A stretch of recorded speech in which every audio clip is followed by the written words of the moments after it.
이 시간 우리에게 주시는 하나님의 말씀은 베드로전서 3장 15절과 16절 말씀입니다. 구약 성경 381쪽을 전후해서 찾으시면 되겠습니다. 베드로전서 3장 15절에서 16절까지의 말씀, 신약 성경 381쪽을 전후해서 찾으시면 되겠습니다. 하나님의 말씀 함께 봉독해 올리겠습니다. 너희 마음에 그리스도를 주로 삼아 거룩하게 하고 너희 속에 있는 소망에 관한 이유를 묻는 자에게는 대답할 것을 항상 준비하되 온유와 두려움으로 하고 선한 양심을 가지라. 이는 그리스도 안에 있는 너희의 선행을 욕하는 자들로 그 비방하는 일에 부끄러움을 당하게 하려 함이라. 아멘. 할렐루야. 오늘도 수고 많으셨습니다. 주님께서 여러분과 함께 하실 줄로 믿습니다. 우리 옆에 분들과 함께 인사 나누겠습니다. 사랑합니다. 축복합니다. 비가 진짜 너무 많이 오네요. 꼭 장마처럼. 하지만 우리 시간 말씀에 집중해서 은혜 받기를 간절히 바랍니다. 목사는 설교하기가 거북하고 또 성도들은 듣기가 거북한 주제 중에 대표적인 하나가 바로 전도가 아닐까 합니다. 하지만 전도는 그리스도인의 운명과도 같은 겁니다. 시대의 명곡으로 꼽히는 가수 김연자 씨의 요새 무슨 노래가 있었죠? 요즘 가수 김연자 씨가 불러서 많이 유행했던 노래, 아모르 파티, 그죠? 아모르 파티. 이게 그냥 대중가요에서만 쓰는 그냥 간단한 문제가 아니에요. 엄청난 철학적인 주제를 담고 있는 이야기거든요. 이 아모르 파티라는 말을 제일 먼저 누가 썼는지 아세요? 그 사람 제일 먼저 아모르 파티라는 말을 쓴 사람이 19세기 말 천재 철학자로 불리는 프리드리히 니체라는 사람이에요. 니체가 제일 먼저 그의 책에서 아모르 파티라는 말을 썼어요. 아모르는 좀 많이 들어보셨죠? 무슨 뜻일까요? 아모르는 사랑이라는 뜻이에요. 사랑. 파티는요. 파티는 먹고 즐겁게 소리치고 이런 파티가 아니고요. 여기서 말하는 파티는 파툼이라는 거에 변형된 글자인데 운명이라는 뜻이에요. 운명. 그러니까 아모르 파티는 운명에 대한 사랑이라는 뜻이에요. 프리드리히 니체가 그런 의미로 사용했어요. 운명에 대한 사랑이란 거역할 수 없는 것을 말하는 거죠. 운명은 거역할 수 없는 걸 말하잖아요. 그죠? 그 거역할 수 없는 것에 대한 복종, 순종, 이런 뜻이 바로 아모르 파티예요. 아모르 파티라는 게 운명에 대한 사랑이지만 그냥 사랑 열심히 하고 살자 이런 의미가 아니고, 프리드리히 니체가 제일 먼저 썼을 때는 필연적인 것에 대한 복종을 의미해요. 전도가 그리스도인들에게 아모르 파티예요. 니체라는 철학자는 이런 말도 남겼어요. 세상에서 필연적인 것을 아름답게 보는 법을 배워야 한다. 그러면 세상을 아름답게 만드는 사람이 될 수 있다. 이런 말도 남겼어요. 이것은 불행한 현실을 어쩔 수 없이 받아들이라는 숙명론과는 달라요. 어쩔 수 없이 해야 되는 것이 아니라 그리스도인으로서의 전도가 아모르 파티라는 의미는 어쩔 수 없이 하는 것이 아니라 하나님의 뜻을 이루기 위해 즐겁고 감사하는 마음으로 해야 한다라는 의미예요. 바로 전도가 거듭 말씀드리지만 그리스도인들의 아모르 파티. 전도가 하나님의 뜻을 이루고 예수님께서 주신 사명을 감당하는 일이기 때문이에요. 그것을 어쩔 수 없이 하는 것이 아니라 기쁘고 즐거운 마음으로 나에게 다가온 그 운명적인 그 사명을 정말 주님께 순종하는 마음으로 감당한다. 이런 의미가 되겠죠. 예수님께서는 십자가의 구속사역을 이루시고 부활하신 후에 제자들에게 중요한 사명을 주셨는데, 마태복음 28장 19절에서 20절 말씀을 함께 읽어보도록 하겠습니다. 그러므로 너희는 가서 모든 민족을 제자로 삼아 아버지와 아들과 성령의 이름으로 세례를 베풀고 내가 너희에게 분부한 모든 것을 가르쳐 지키게 하라. 볼지어다 내가 세상 끝날까지 너희와 항상 함께 있으리라 하시니라. 아멘. 그리고 예수님께서는 승천하신 후에는 이런 말씀도, 승천하시기 전에는 이런 말씀도 남기셨어요. 함께 읽죠. 오직 성령이 너희에게 임하시면 너희가 권능을 받고 예루살렘과 온 유대와 사마리아와 땅끝까지 이르러 내 증인이 되리라 하시니라. 아멘. 그러니까 이 사명, 전도에 대한 사명은 예수님을 믿는 사람들만 받은 특별한 사명이에요. 그러므로 그리스도를 주님으로 믿는 사람들은 이 명령에 순종해야만 하는 겁니다. 쉽게 말하면 그리스도인은 누구나 전도해야 돼요. 그것이 예수님의 마지막 명령, 유언이기 때문입니다. 아무리 불효자식이라고 할지라도 부모님의 유언 앞에서는 숙연해지죠. 그래서 비가 오면 생각나는 동물이 뭐가 있어요? 청개구리도 유언은 그대로 지켰어요. 그죠? 먼저 읽은 마태복음 28장의 말씀, 사도행전 1장 8절의 말씀은 예수님의 유언과 같은 말씀이에요. 그 유언이 바로 전도의 명령이죠. 그런데 마태복음이나 사도행전만 말하고 있는 게 아니라 마가복음에서도 누가복음에서도 찾아보세요. 예수님께서 마지막으로 이 땅에서 하신 말씀이 모두 전도에 대한 말씀이에요. 그만큼 중요한 거예요. 그러므로 그리스도인들은 주님의 유언을 이행하는 마음으로 복음을 전해야 합니다. 그렇다면 예수님은 왜 전도를 그렇게 중요시하게 여기신 걸까요? 복음만이 사람을 살릴 수 있기 때문이에요. 인간을 사랑하시는 주님께서 사람을 살리시기 위해 생명의 말씀을 전하려고 하신 것은 사람을 살리시려는 것이죠. 영원한 생명을 얻게 하시고 그저 단순히 교회가 커지고 성도 수가 늘어나게 하시려는 게 아니에요. 이 세상을 사랑하시는 예수님께서 복음을 통해 우리 모두를 살리려 하신 거죠.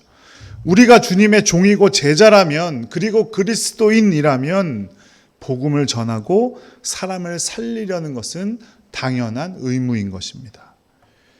우리가 전도해야 하는 두 번째 이유는 전도를 통해서 주님께서 우리와 함께 하심을 확인할 수 있기 때문이에요. 영이신 주님께서는 우리와 언제나 함께하고 계신 줄로 믿습니다. 그런데 우리가 가끔 그것을 까먹을 때가 더 많죠, 사실은. 그래서 쉽게 절망하고 쉽게 좌절할 때가 있습니다. 우리에게 주어진 사명 쉽게 잊을 때도 있습니다.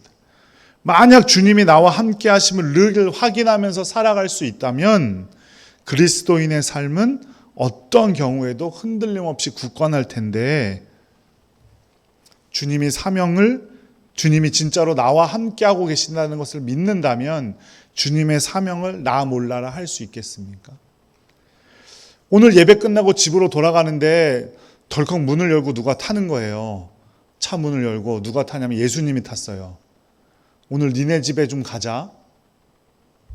가셨어요. 또 가고 나서 오늘 하룻밤만 좀 자고 가자. 근데 내일 아침에 됐는데도 또 안 가시는 거예요. 그 다음날도. 그러면은 진짜로 한번 생각해 보세요. 가정에서의 삶이, 여러분의 삶이 편하겠어요? 불편하겠어요? 솔직히 말하면 불편하잖아요. 그렇죠? 손님 치료하는 거 불편해요. 그렇다고 예수님이 교회에서만 만나는 분이에요? 그렇지 않죠. 우리의 삶 가운데 언제나 항상 함께 한다고 우리는 쉽게 말은 하지만 막상 함께 하시기 때문에 해야 할 일들은 잘 하지 않는 경우들이 많아요. 하지만 전도할 때 주님께서 우리와 함께 하실 줄로 믿습니다. 예수님께서 그 유언을 말씀하시고 볼지어다 내가 세상 끝날까지 너희와 항상 함께 있으리라. 주님께서는 전도에 대한 유언과 함께 약속하신 것이 무엇이냐면 세상 끝날까지 너희와 항상 함께 있을 것이다 라는 말씀이에요. 그러니까 우리가 전도의 삶을 살아갈 때 주님께서 항상 함께하고 계시다는 것을 더 간절히 쉽게 또 직접적으로 체험할 수 있기 때문이에요. 그래서 우리는 전도합니다. 그러면 전도의 방법은 뭐가 있을까요? 수없이 많죠. 뭐 전도 폭발, 진돗개 전도법, 고구마 전도법, 또 아침에 오면 피켓을 들고 그냥 조용히 서 있는 방법이 요새 유행하는 방법이에요. 그리고 관계를 통해서도 전도하고요. 노방 전도도 하고요. 어느 것이건 더 중요하고 덜 중요하지 않은 것은 없어요. 전도에는 왕도가 없어요. 전도는 하는 게 중요한 거예요. 그리스도인들은 그리스도 안에서 영적 생활의 풍성함을 다른 사람도 누리도록 해야 할 의무가 있어요. 나 혼자 누리려고 해서는 안 돼요. 내가 누리고 있는 그 복음의 기쁨이 나만 누려서는 안 돼요. 모르는 사람에게 전해야 되고 또 그것을 무시하는 사람들에게 꼭 알려줘야 돼요. 나 혼자만 누리려는 생각은 버려야 합니다. 그런데 어떤 방법을 사용하든지 말로만 해서는 안 된다는 것은 분명해요. 우리가 전하는 말의 신뢰성을 더하기 위해선 경건한 생활을 보여주어야 합니다. 요한복음 1장 40절에서 42절 말씀을 함께 읽어볼게요. 시작. 요한의 말을 듣고 예수를 따르는 두 사람 중에 하나는 시몬 베드로의 형제 안드레라. 그가 먼저 자기의 형제 시몬을 찾아 말하되 우리가 메시아를 만났다 하고, 메시아는 번역하면 그리스도라. 데리고 예수께로 오니 예수께서 보시고 이르시되 내가 요한의 아들 시몬이니 장차 게바라 하리라 하시니라. 게바는 번역하면 베드로라. 아멘. 안드레가 예수님을 만난 후에 제일 먼저 한 일이 뭐예요? 자기 형제 시몬에게 가서 예수님을 전한 겁니다. 바로 형제인 시몬 베드로에게 예수님을 전했어요. 사도행전 22장 15절 말씀도 함께 읽어볼게요. 시작. 내가 그를 위하여 모든 사람 앞에서 내가 보고 들은 것의 증인이 되리라. 바울은 증인이 될 것이다 라고 말했어요. 바울은 복음을 부끄러워하지 않는다고도 로마서 1장 16절에서 말하죠. 함께 읽어볼게요. 시작. 내가 그 복음을 부끄러워하지 아니하노니 이 복음은 모든 믿는 자에게 구원을 주시는 하나님의 능력이 됨이라. 먼저 유대인에게요, 그리고 헬라인에게로다. 그리스도인으로서 복음을 전하기 위한 가장 기본적인 자세는 복음을 부끄러워하지 않는 거예요. 복음을 부끄러워하지 않는다는 것에는 두 가지 의미가 있는데, 우리가 글로 보는 복음을 부끄러워하지 않는다는 의미가 있고, 두 번째 의미는 뭐냐면 복음 앞에 부끄럽지 않는 삶을 살아야 된다는 의미예요. 그래야 우리가 전할 수 있어요. 입을 열 수가 있습니다. 요한복음 9장 25절 말씀 함께 읽어보죠. 대답하되 그가 죄인인지 내가 알지 못하니 한 가지 아는 것은 내가 맹인으로 있다가 지금 보는 그것이니이다. 아멘. 예수님께 고침을 받은 맹인이 신학 훈련이나 전도 훈련을 받았을 리가 없죠. 그 당시는 손가락질 받던 사람일 뿐이에요. 그러나 아주 간결하고 효과적으로 증언했어요.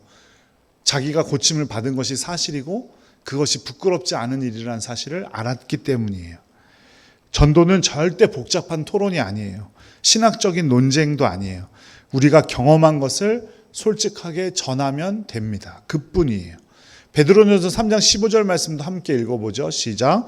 너희 마음에 그리스도를 주로 삼아 거룩하게 하고 너희 속에 있는 소망에 관한 이유를 묻는 자에게는 대답할 것을 항상 준비하되 온유와 두려움으로 하고. 우리 속에 있는 소망이 무엇을 말하는 거예요?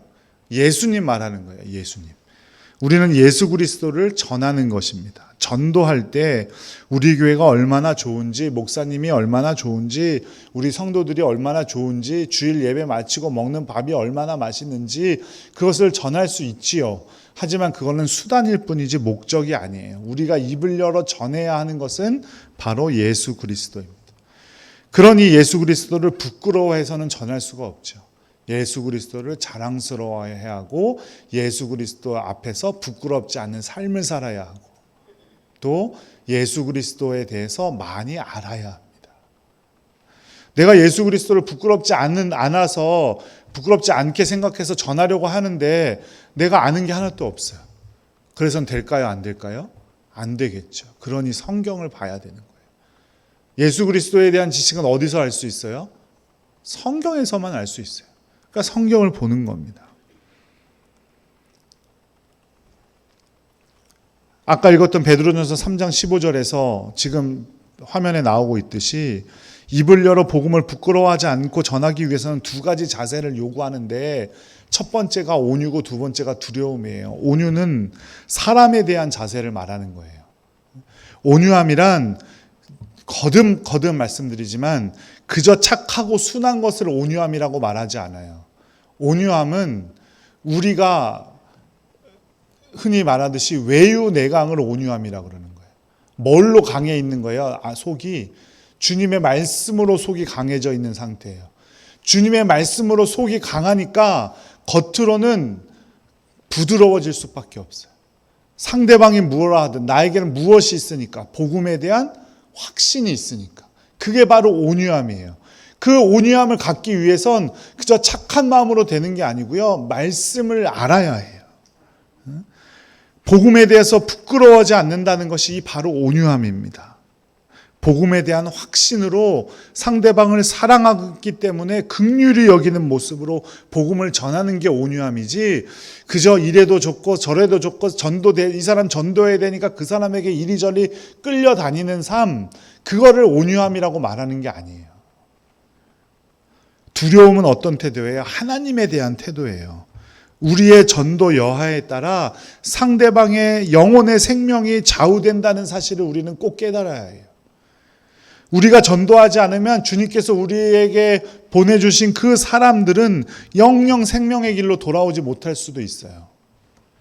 그렇다면 그것은 누구의 잘못입니까? 믿지 않은 사람의 잘못이에요? 전하지 않은 사람의 잘못이에요? 전하지 않은 사람의 잘못이죠. 그러므로 하나님 앞에서 두려운 마음으로 전도해야 돼요.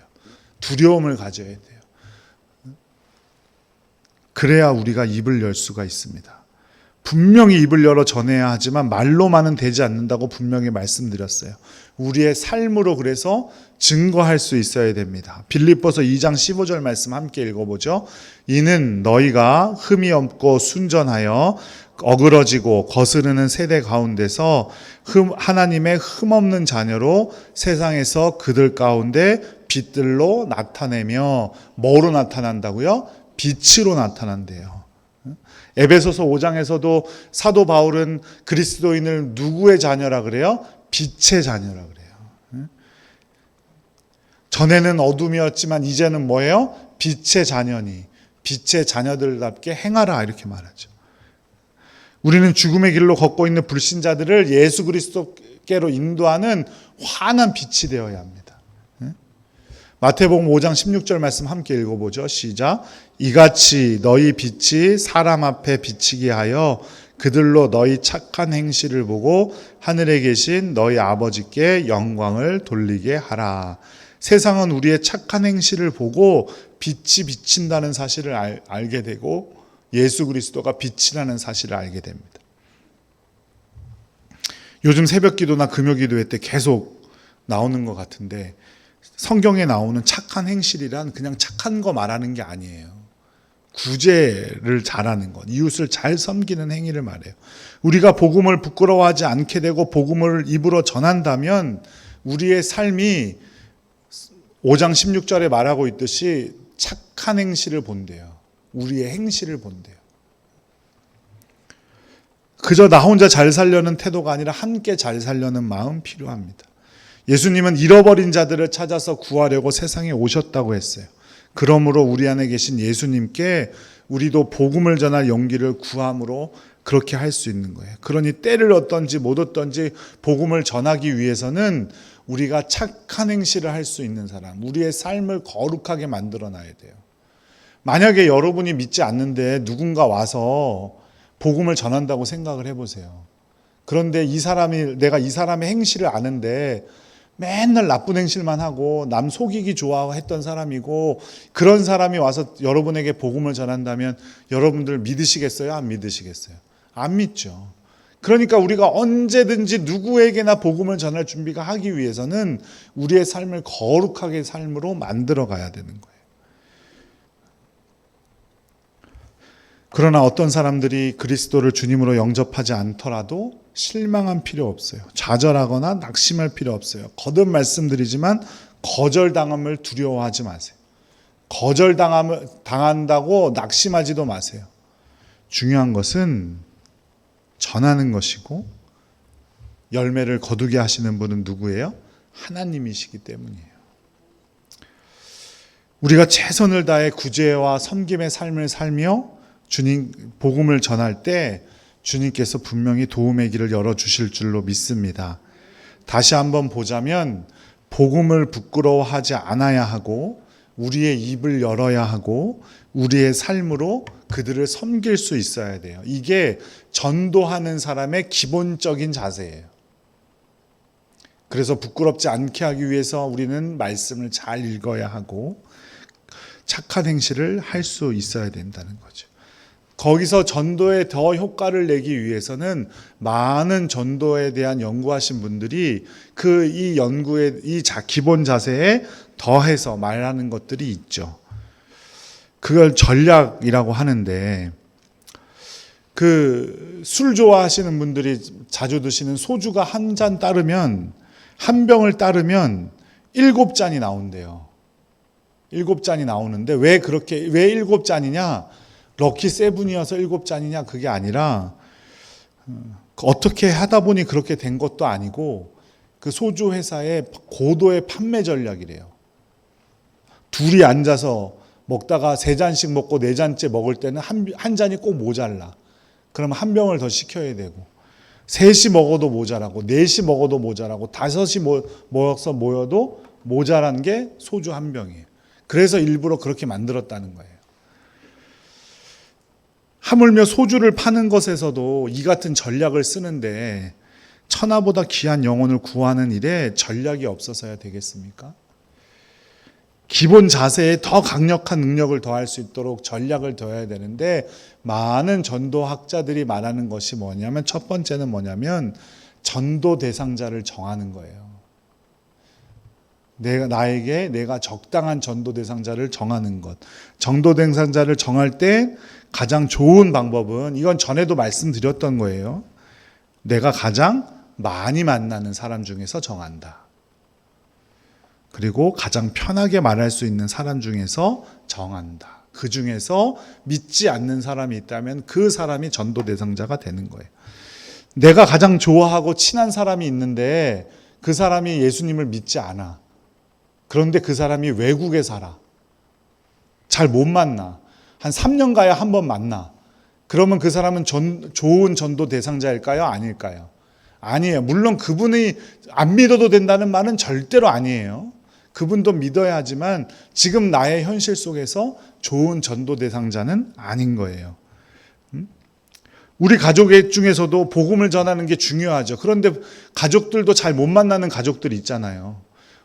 1년에 한 번 만나는 사촌. 만나면 편하게 말은 할 수 있을지 모르지만 좋은 전도 대상자라고 볼 수가 없어요. 그리고 우리의 집 앞에 파출소가 있어서 매일 출퇴근길에 경찰관 아저씨를 만나. 그런데 그 사람은 좋은 전도 대상자일까요? 아닐까요? 편하게 말할 수 없잖아요. 경찰서 좋아하시는 분 계세요? 편하게 말 붙이기 어려워요. 그죠? 인사 정도는 할 수 있을지 모르지만 일하고 있는 사람 붙잡고 전도를 할 수도 없는 일이고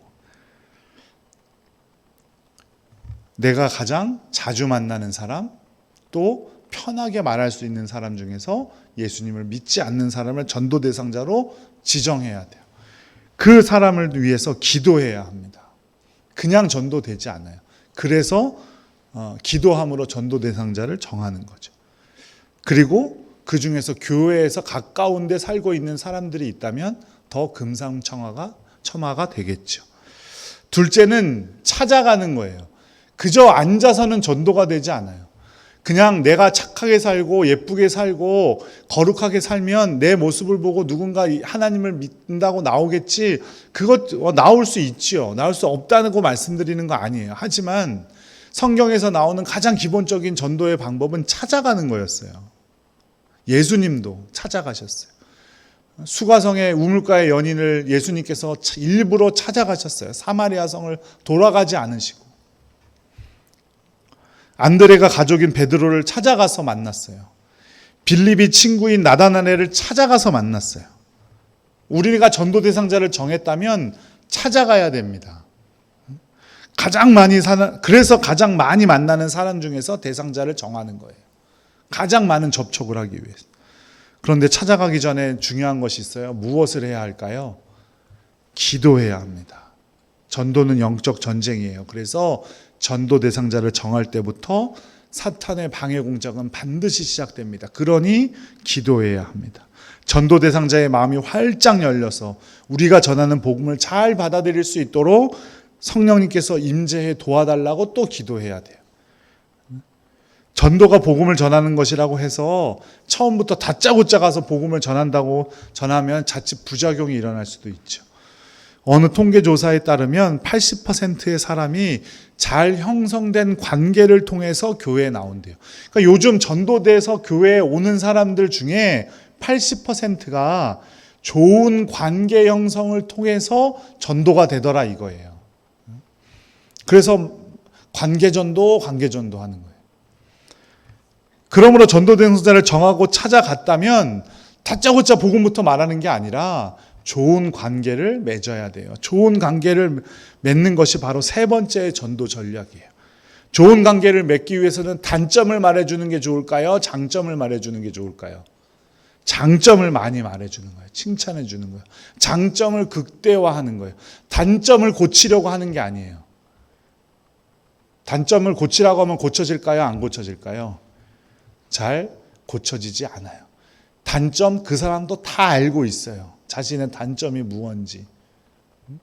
20살만 되면 자신의 단점이 무언지 말하지 않아도 속으로는 다 알아요. 바뀌지 않을 뿐이지. 또 항상 상대방에 대해서 감사하는 자세가 필요해요.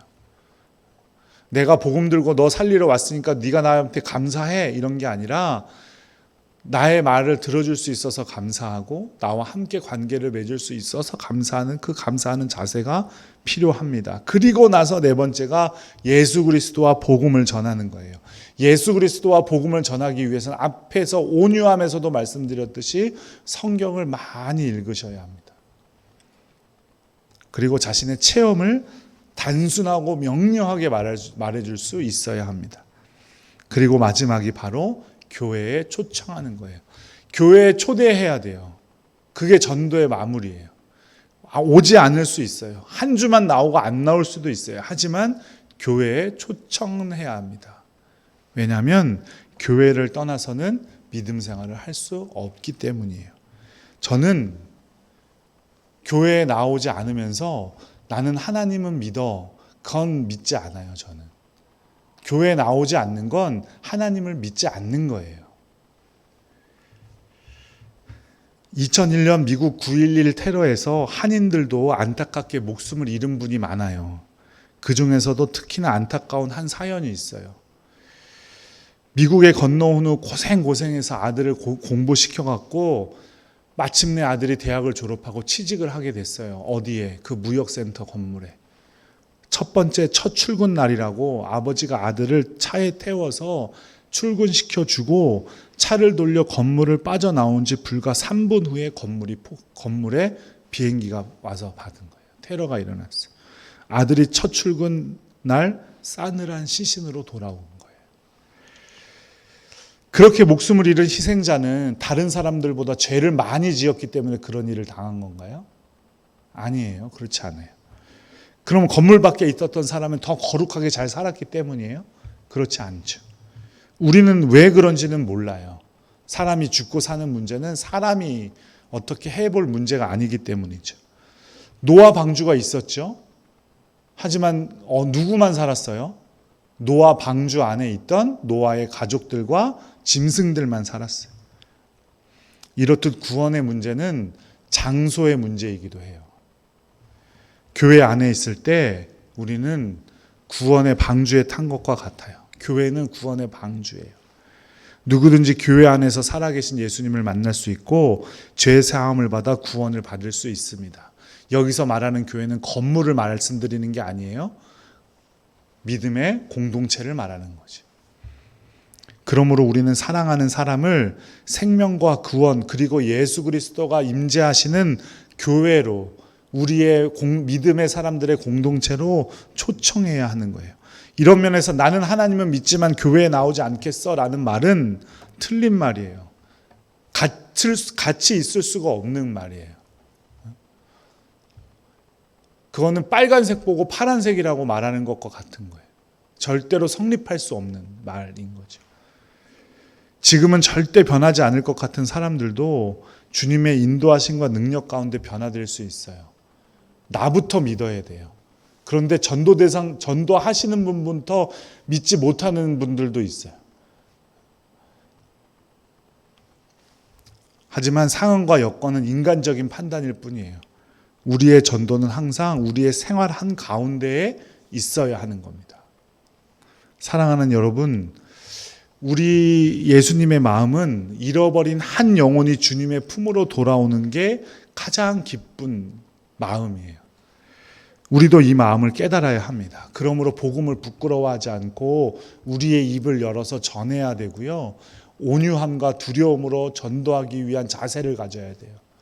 그리고 앞서 말씀드린 그 전략들, 전도 대상자를 정하고 찾아가서 만나고 좋은 관계를 형성하고 복음을 전하고 교회에 초청하고 이걸 순서대로 이런 전략 가운데 있을 때 우리가 분명히 생명을 구하는 전도자가 될 수 있을 줄로 믿습니다.